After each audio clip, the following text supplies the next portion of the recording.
Hello students, welcome back to our classes again. और I hope आप सभी अपने घरों पर अच्छे हैं और आप हमारी लास्ट वीडियो में देखा होगा, आपने अपने जो क्वेश्चंस दिए थे वो बिल्कुल कर लिए होंगे और आपको समझ भी आ रहे होंगे।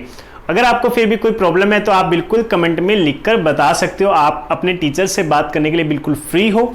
कोई भी डाउट आता है, कोई क्वेश्चन समझ में नहीं आता तो आप अपने टीचर के साथ उसे बिल्कुल शेयर कर सकते हो। ठीक है स्टूडेंट्स, तो आज का काम शुरू करेंगे। आज के काम में हमारे पास उसी काम को थोड़ा सा आगे बढ़ाएंगे।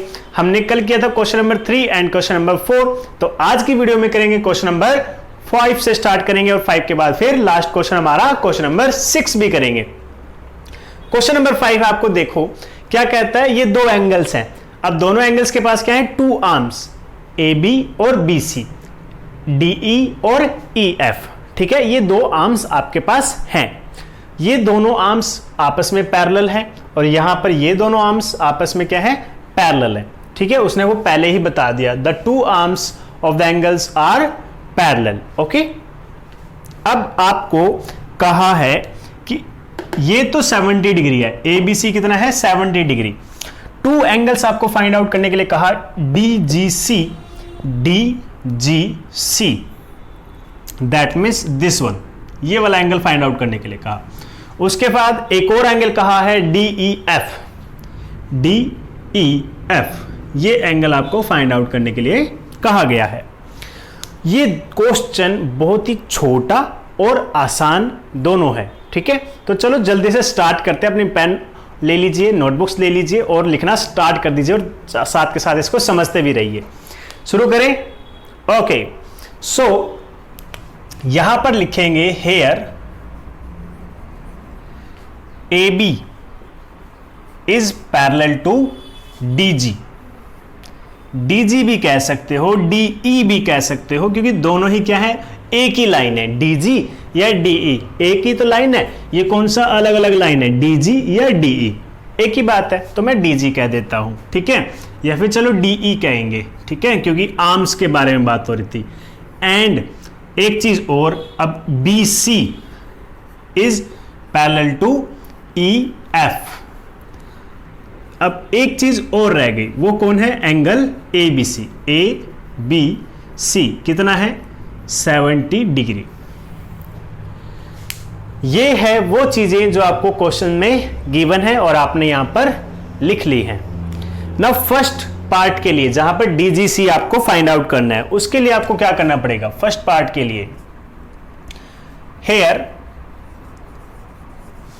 AB is parallel to DE and BC is a transversal। अब मुझे एक चीज बताओ, जब ये दोनों लाइंस पैरेलल हैं, ये दोनों लाइंस पैरेलल हैं, तो ये लाइन इनके लिए किस तरीके का काम कर रही है, ट्रांसवर्सल का। वो मैंने लिख दिया। अब ट्रांसवर्सल मिल गई, पैरेलल लाइन मिल गई। अब देखो इस छोटे से पार्ट को अगर मैं अलग से बनाने की कोशिश करूं तो कुछ ऐसा है, ये कुछ इस तरीके से है। यहां पे ये B लाइन है, ये A है और ये D है और ये E, और B के नीचे कुछ और मान लेते हैं, मान लीजिए P मान लिया।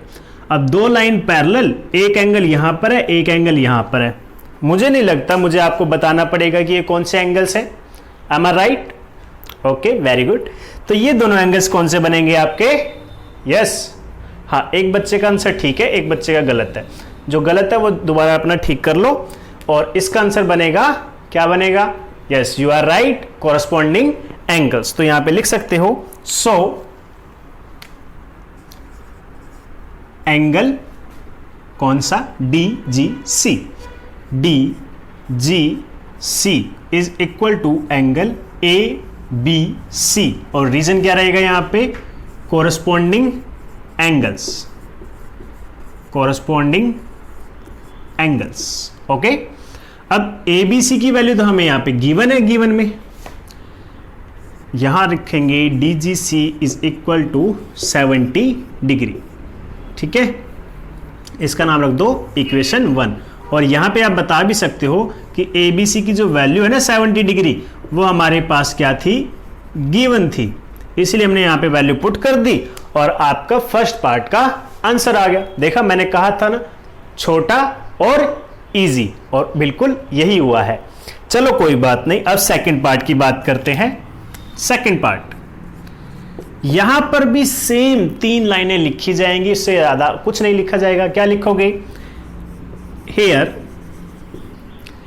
BC is parallel to EF and transversal कौन सी लाइन होगी? Good, transversal is DE and DE is a transversal.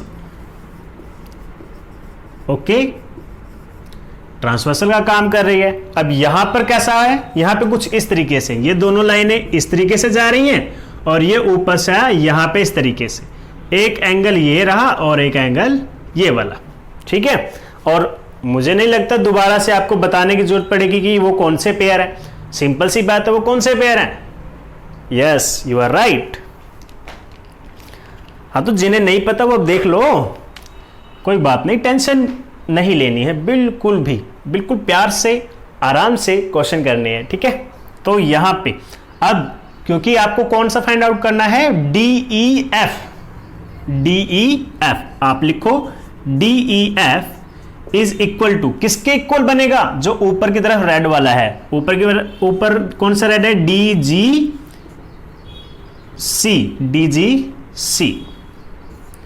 ठीक है, DGC। और रीजन अभी तो बताया था आप लोगों ने, कोरस्पॉन्डिंग एंगल्स। ओके, तो यहां पे DEF का आंसर कितना आ जाएगा? 70 डिग्री फ्रॉम इक्वेशन नंबर 1 में तो हमने दिखा दिया ना कि DGC की वैल्यू कितनी है? 70 डिग्री। पुट कर दो 70 degree and this is your answer. और आपका क्वेश्चन नंबर 5 फिनिश, ठीक है। वो दोनों जो रफ डायग्राम बनाए हैं वो आपको बनाने की जरूरत नहीं है, वो सिर्फ समझाने के लिए बनाए गए थे। ये आपका मेन डायग्राम बनेगा और सिर्फ इतना ही आपको बनाना है, ठीक है। और ध्यान से आप क्वेश्चन को एक बार और रीड कर सकते हो और अपनी फेयर नोटबुक में नोट डाउन कर सकते हो। तो चले शुरू करें क्वेश्चन नंबर 6। यहां इस क्वेश्चन में आपको क्या देखने को मिल रहा है? 4 पार्ट्स दिए हुए हैं, 1 2 3 4, और 4 पार्ट्स में आपसे सिर्फ एक ही चीज पूछ रहा है, क्या आपको देखने से या आपको जो अभी तक नॉलेज गेन हुई है उसके बेसिस पर आप ये कह सकते हैं कि L और M, L और M, L और M, यानी कि इन चारों ही पार्ट्स में जो L M लाइंस दी हुई हैं वो पैरेलल है या नहीं। तो आपको बारी बारी से हर किसी में चेक करना पड़ेगा कि L और M लाइंस पैरेलल हैं या नहीं है। तो सबसे पहले मैं पार्ट 1 नंबर में चेक करूंगा, ठीक है। पार्ट नंबर 1 में इसे चेक करेंगे कि आपका ये पैरेलल है या नहीं। यहां देखो, हेयर एंगल्स का नाम रखो, एंगल नंबर 1 और angle number 2। Here angle 1 plus angle number 2 is equal to 126 plus 44 degree. अब आप ऐड करके देखो कितना आ रहा है? 126 प्लस 44, यानी कि आपका आ गया 4 plus 2 6 plus 1 7, 170 degree. Angle 1 plus angle 2 is equal to 170 degree. That means because therefore angle 1 plus 2 is not equal to 180 degree. अब आपको एक चीज मैंने पहले भी बताई थी जब आपको बेसिक्स बता रहा था कि आपके जो एंगल्स हैं, यहां पे ये 1 और 2 एंगल्स हैं, इन एंगल्स को बोला जाता है को इंटीरियर एंगल्स। क्या बोला जाता है? को इंटीरियर एंगल्स, या फिर आप बोल सकते हो angles on the same side of the transversal. Interior angles on the same side of the transversal.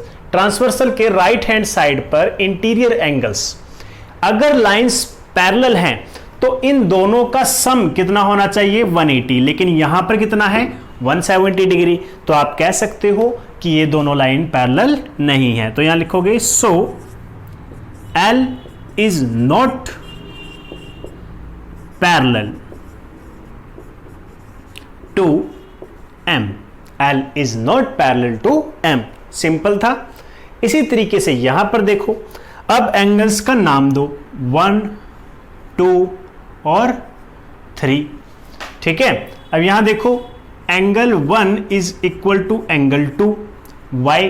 Because alternate interior angle है ये। रीजन दे सकते हो आप यहाँ पे, सॉरी अल्टरनेट इंटीरियर नहीं, क्या है एंगल्स? वर्टिकल अपोजिट एंगल्स है। और लाइंस पैरेलल हो या ना हो, वर्टिकल अपोजिट एंगल आपके हमेशा इक्वल रहते हैं, क्योंकि वो तो सिर्फ दो लाइंस पे डिपेंड करते हैं जो एक दूसरे को इंटरसेक्ट करती हैं। पैरेलल लाइन क्या होते हैं? जब पेयर ऑफ लाइन आता है, ठीक है। तो ये तो इक्वल हो गया। अब ये देखो एंगल 2 प्लस एंगल 3 जो कि को इंटीरियर एंगल्स हैं, इनका सम कितना है? 75 प्लस 75। यहां लिख दो co-interior angles, co-interior angles, इनका सम कितना आया? 150, जो कि 180 के इक्वल नहीं है। तो यहां पर आप क्या लिख सकते हो? So L is not parallel, L is not parallel to M। Solve. Simple थी, है ना? बस हमने आंसर चेक करना है और देख लेना है।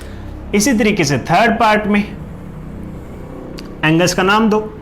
Angle number 1, angle number 2, angle number, इसका नाम रख देते हैं 3, ठीक है। So you can say that angle 1 is equal to angle 2 is equal to 57 degree. Reason क्या आ जाएगा?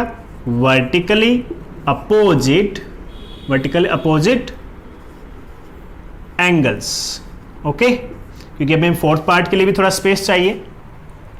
चलिए 3 पार्ट्स मैं करता हूं, फोर्थ पार्ट आप लोगों के लिए छोड़ दिया जाएगा, ठीक है। तो ये वाला पार्ट आप लोगों को खुद से करना है। मैंने 3 पार्ट करवा दिया, आप एक तो कर ही सकते हो बिकॉज आपको वैल्यू समझ आ गई होगी। अगर देखो समझ आ गई है तो शायद एक के बाद आप सारे ट्राई कर लो, और अगर समझ नहीं आया है तो चाहे मैं 4 पार्ट्स खुद से कर दूं तो भी उसका फायदा नहीं है, बिकॉज मेन पार्ट क्या है? आप लोगों को वैल्यू, कंसेप्ट सब समझ में आना चाहिए, ठीक है। आई होप आप सबको समझ आ चुका है, बस अब तो फाइनल प्रैक्टिस चल रही है थर्ड में, ठीक है ना।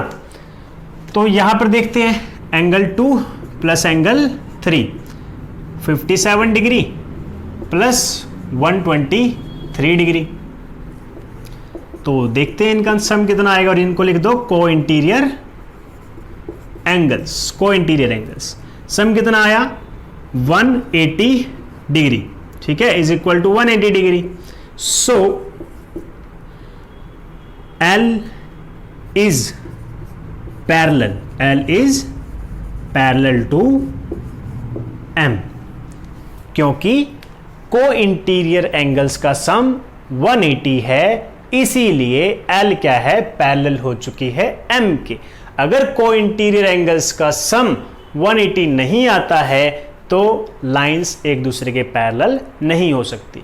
यही सेम काम आपको पार्ट नंबर 4 में भी करना है। देखना है कि जब को इंटीरियर एंगल्स आएंगे उनका सम कितना निकलता है। अगर उनका सम आपका 180 आता है तो वो पैरेलल है, अगर 180 नहीं आता है, 180 से बड़ा आ जाए या 180 से छोटा आ जाए, तो आपकी दोनों लाइंस पैरेलल नहीं होगी।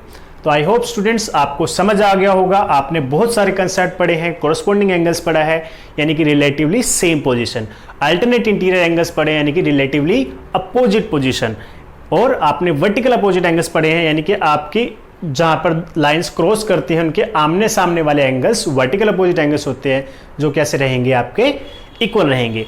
लीनियर पेयर भी आपने इस चैप्टर में पढ़ा था। लीनियर पेयर क्या होता है? जब आपकी एक लाइन पर एक किसी रे से 2 पार्ट्स में डिवाइड कर दिया जाए और उन दोनों का सम कितना हो जाए? 180 डिग्री, तो उसे क्या कहते हैं? Linear pair. यानी कि एक लाइन पर जब एक एंगल को 2 पार्ट्स में डिवाइड कर दे या सेपरेट कर दे तो लीनियर पेयर बनता है। लीनियर पेयर इज सप्लीमेंट्री, और सप्लीमेंट्री क्या होते हैं? 2 एंगल्स जिनका सम 180 डिग्री होता है। और इसके अलावा आपने एक चीज और पढ़ी थी, कॉम्प्लीमेंट्री एंगल्स, जिन 2 एंगल्स का सम 90 डिग्री होता है उन्हें कॉम्प्लीमेंट्री कहा जाता है। तो ये था बिल्कुल ब्रीफ में आपके पूरे चैप्टर में आपने क्या सीखा। आई होप स्टूडेंट्स आपको चैप्टर नंबर 5 बहुत अच्छे से समझ आ गया होगा और आपने अपनी नोटबुक भी कंप्लीट कर ली होगी। अगर आप अपनी नोटबुक कंप्लीट कर चुके हैं तो नीचे वीडियो में टाइप कर सकते हो, यस सर मैंने अपनी नोटबुक कंप्लीट कर ली है। तो स्टूडेंट्स आज की वीडियो में बस इतना ही, फिर मिलेंगे हम नेक्स्ट वीडियो में नेक्स्ट चैप्टर के साथ। Thank you, have a good day.